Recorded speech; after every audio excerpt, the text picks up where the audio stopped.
Hello students, welcome once again to my YouTube channel Pratik Singh Class. Yes, in this video we are going to start Unit 9 from old book that is Semiconductor Electronics, and in the new book of year 2021 this is Unit 10 and the topic of Unit 10 is Electronics and Communication Systems. Even though the heading, the topic is different but the contents are same. So let us begin our today's class. But before I start my today's class, let me request to all of you to please subscribe my channel Pratik Singh Classes and hit the bell icon for all the notifications. Okay, so that whenever I will upload a new video, you will get its instant notification.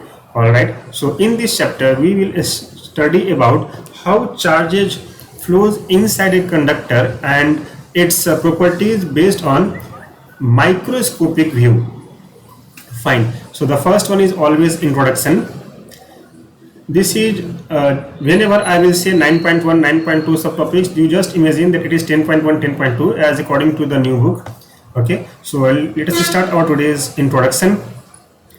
Electronics has become a part of our daily life. All gadgets like mobile phones, computer, televisions, music systems, etc. work on the electronic principles. Okay, and the basic of electronics devices is RLC, resistors, inductor and capacitor. Based on these three combinations only, we have all the things around us.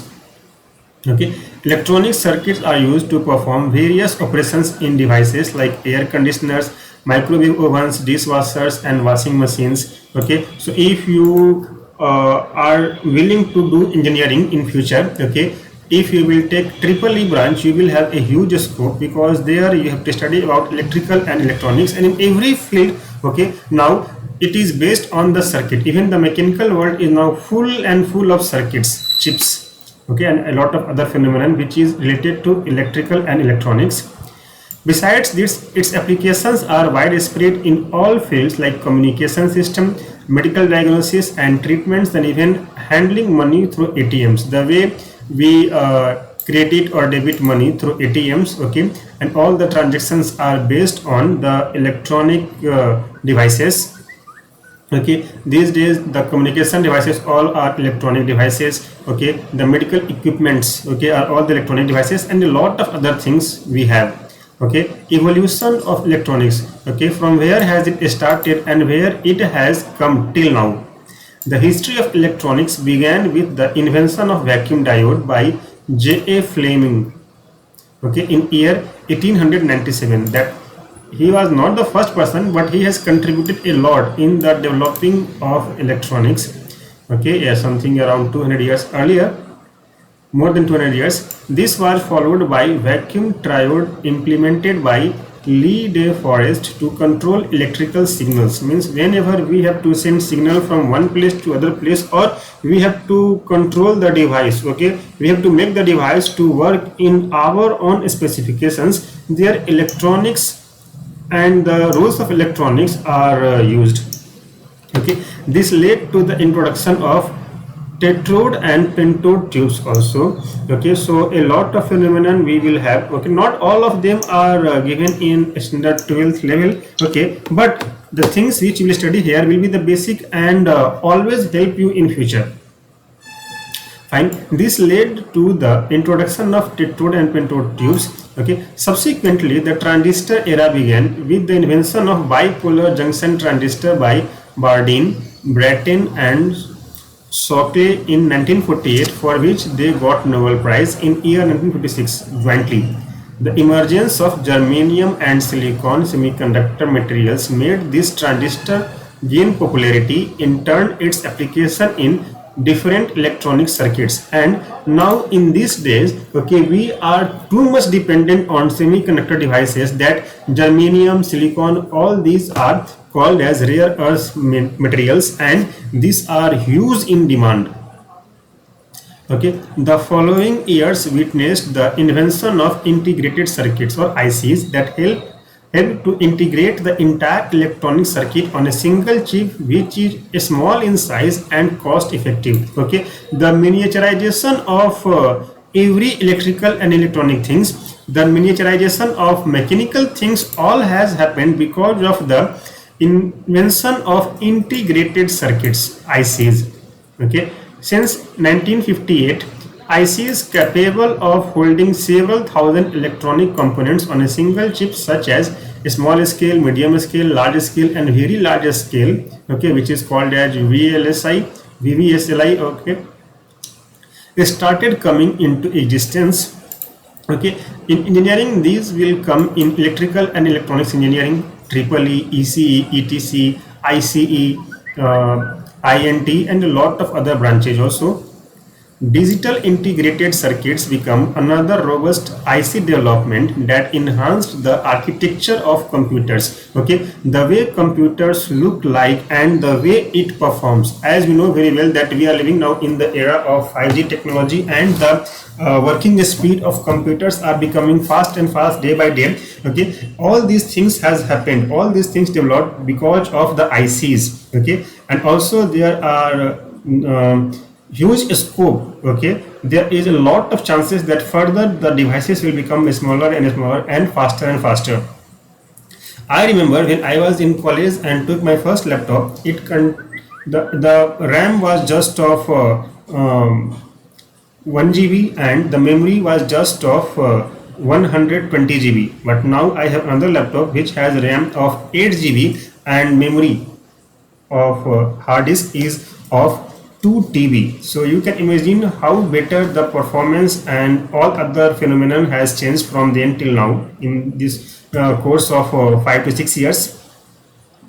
Okay, all these radical changes led to the introduction of microprocessors in 1969 by Intel. Okay, if you get job in Intel, your future will be very bright. Okay, and full of leisure. The electronics revolution in due course of time accelerated the computer revolution. That means the things which has emerged or which were found out in electronics, it has changed the computer era. Okay, now we have now the physicists and chemists together, they are trying to make the machines as small as possible and as fast as possible.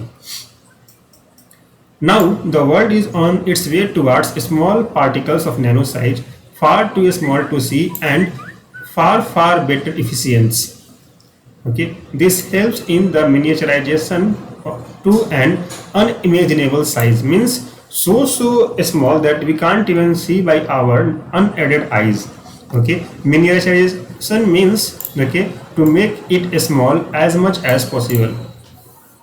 A room-sized computer during its invention has now emerged as a laptop, palm top, iPad, etc. So as you can see in the figure here the first figure here is just a computer of room size.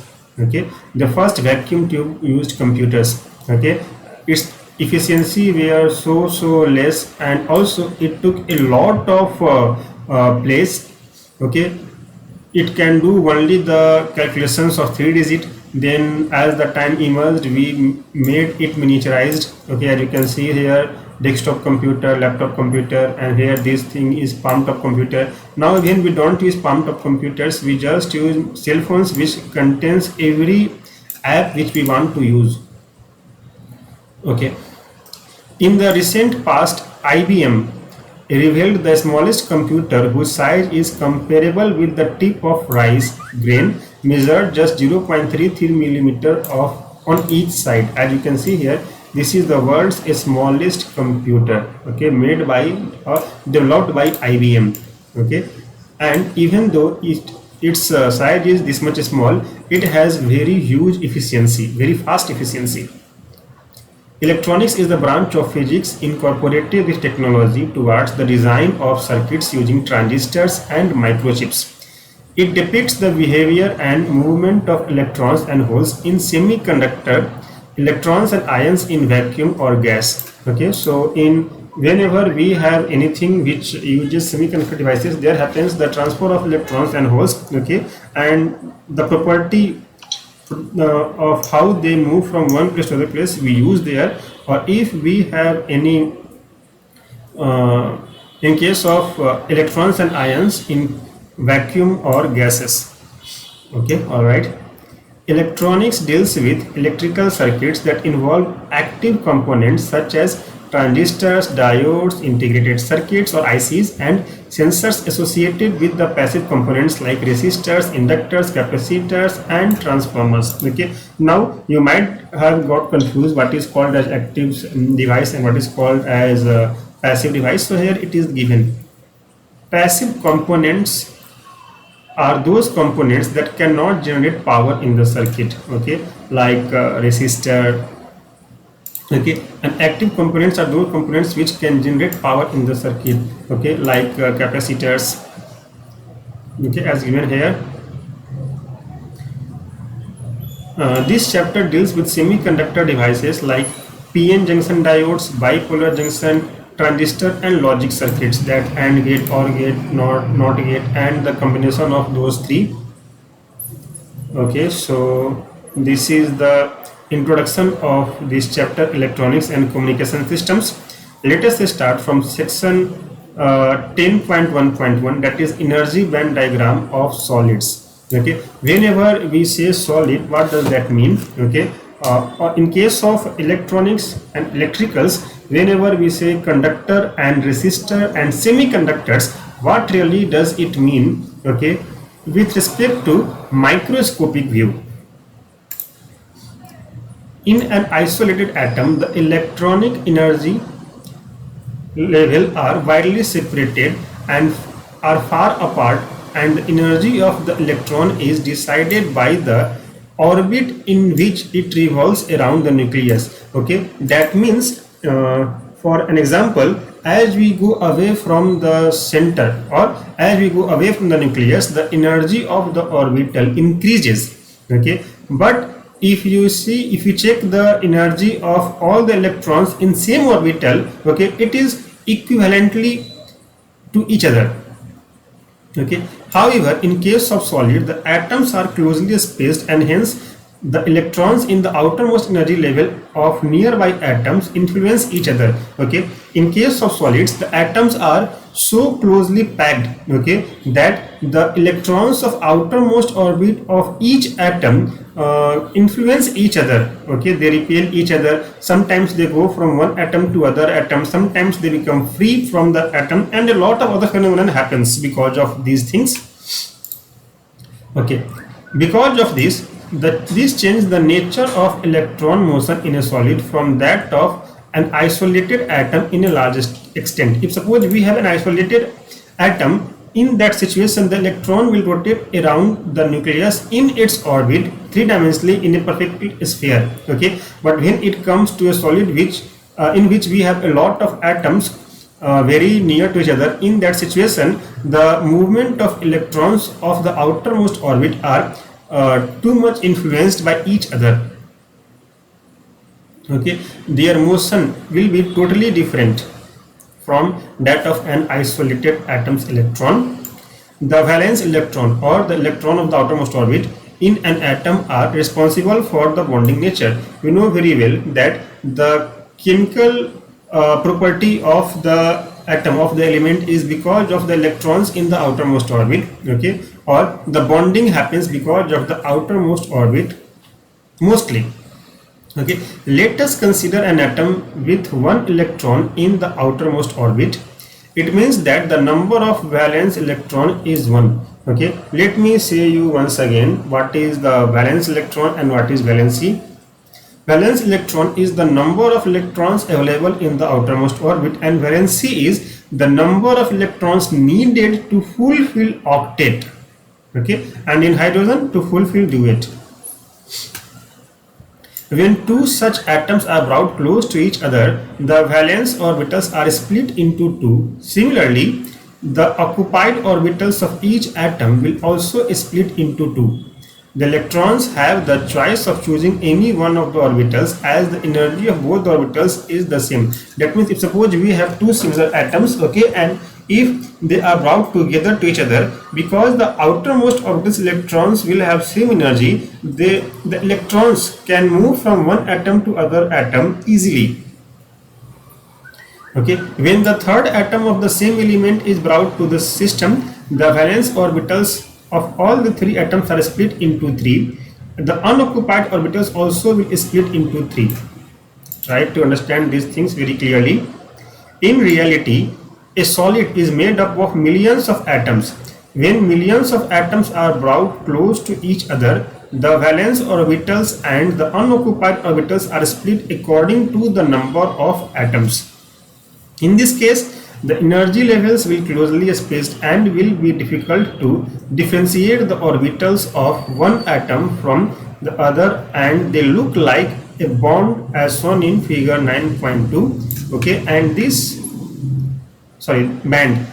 band of very large number of closely spaced energy level in a very small energy range is known as energy band, as you can see in this figure 9.2. okay, valence band, conduction band, and forbidden energy gap. Then energy band structure of insulator, conductor, and semiconductors. We will see this once again after finishing this paragraph.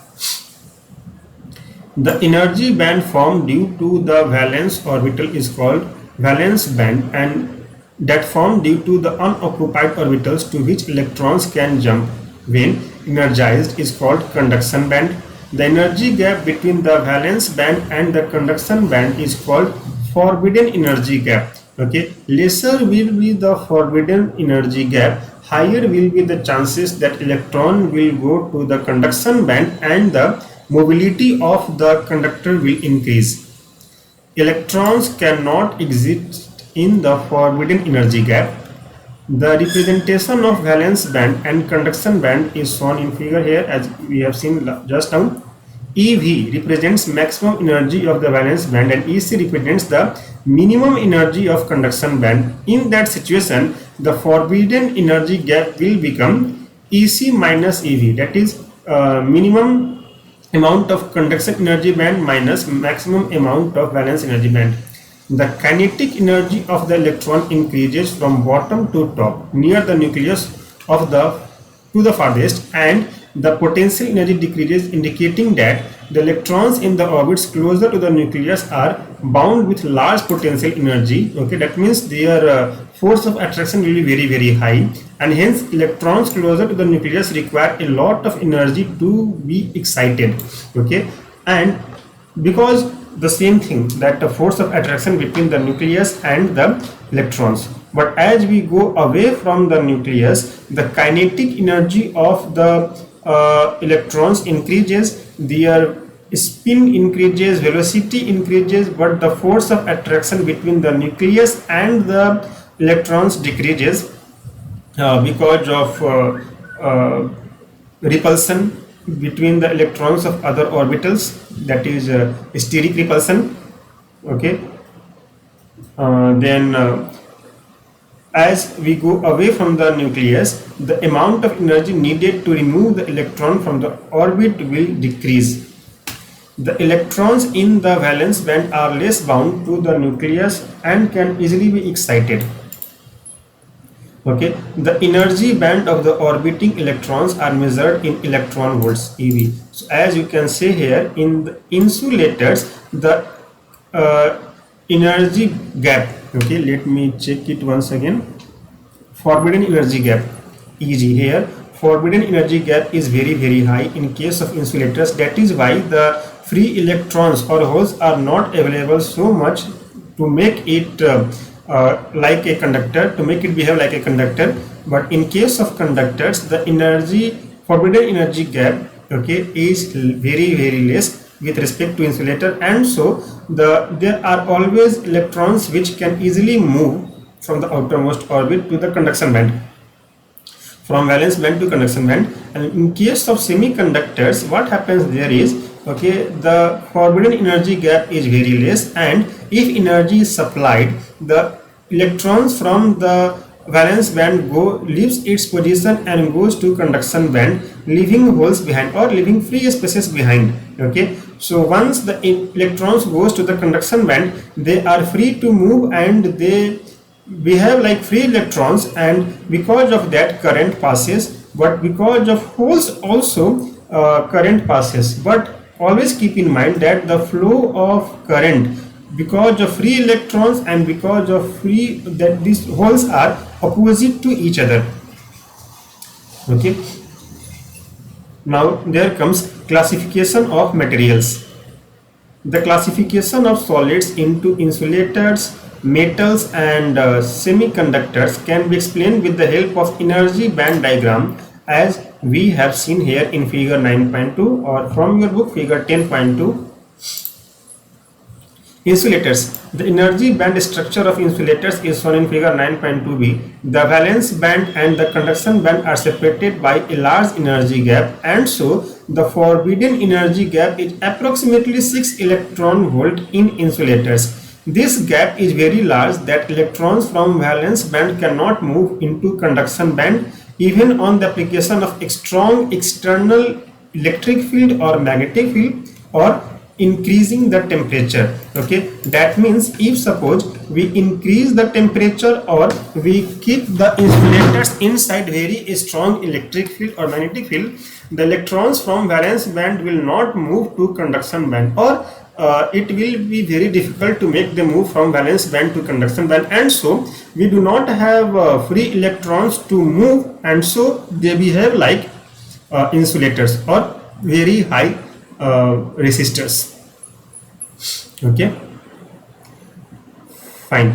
Therefore, the electrical conduction is not possible as the free electrons are almost nil, and hence these materials are called insulators. And in case of insulators, the resistance is of the range 10 to the power 11 to 10 to the power 19 ohm meter. This resistivity.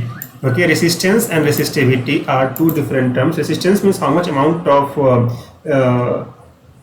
force is provided in opposite direction so that nothing can move against it. Okay, resistivity means resistance in 1 meter, so its unit is ohm meter.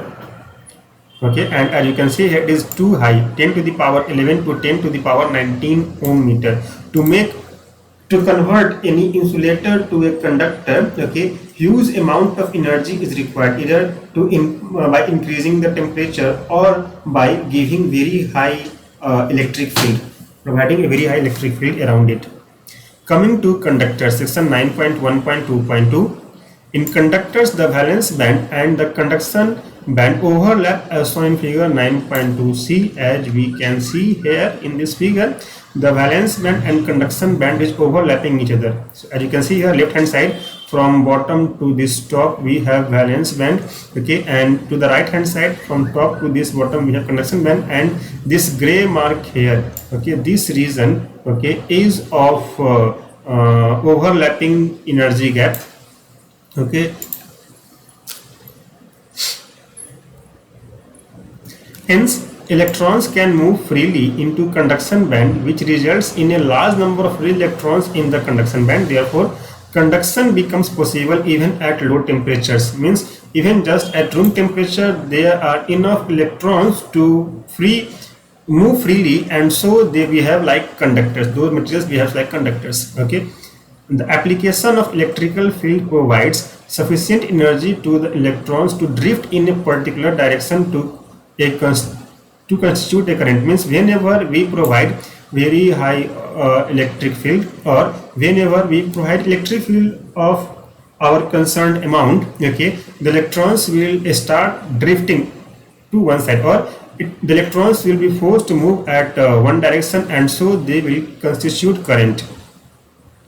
Okay, for conductors the resistivity value is very less as compared to insulators, and it is of the region 10 to the power -2 to 10 to the power -8 ohm meter.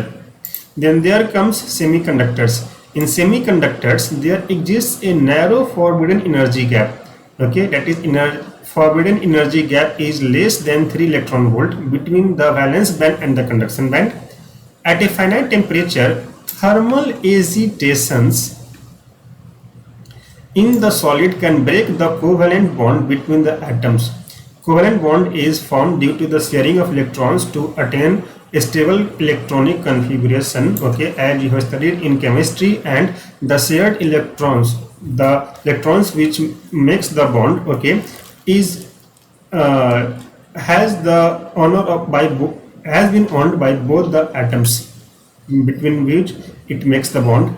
This releases some electron from valence band to conduction band.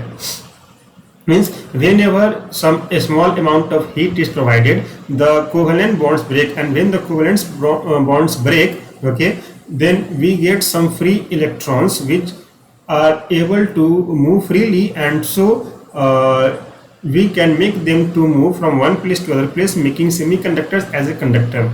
Okay, the very slight difference between the conductor and semiconductor is that in conductors the electrons can move even at room temperature, but in semiconductors some specific amount of heat is required to make them behave like conductors.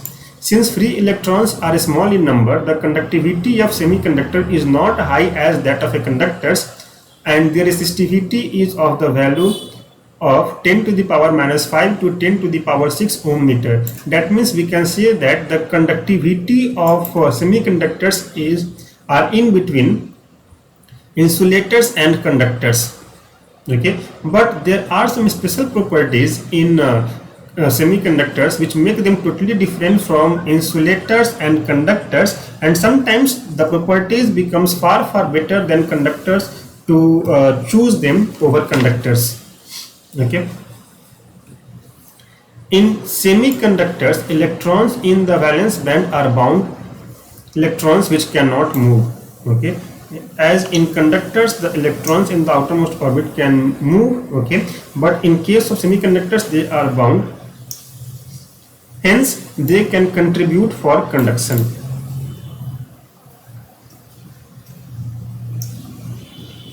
Just a minute, I am getting a lot of WhatsApp messages on my phone.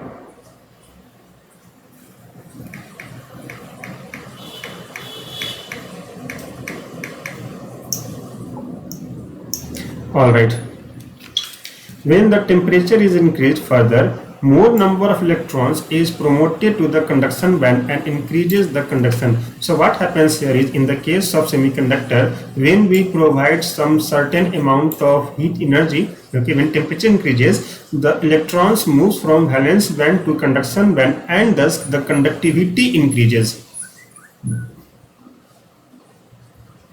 Okay, thus we can say that the electrical conduction increases with increase in temperature. Means in case of semiconductors, as temperature increases up to some certain limits only, okay, its conductivity also increases. In other words, resistance decreases with increase in temperature. So this is one more question, that what happens in case of semiconductors when temperature increases. So I have made it marked. You also underline this from your book. In your book, resistance, when in case of semiconductors, when resistance decreases, when temperature increases, resistance decreases, and though conductivity increases. Hence semiconductors are said to have negative temperature coefficient of resistance. The most important elemental semiconductor material are silicon and germanium, the silicon family.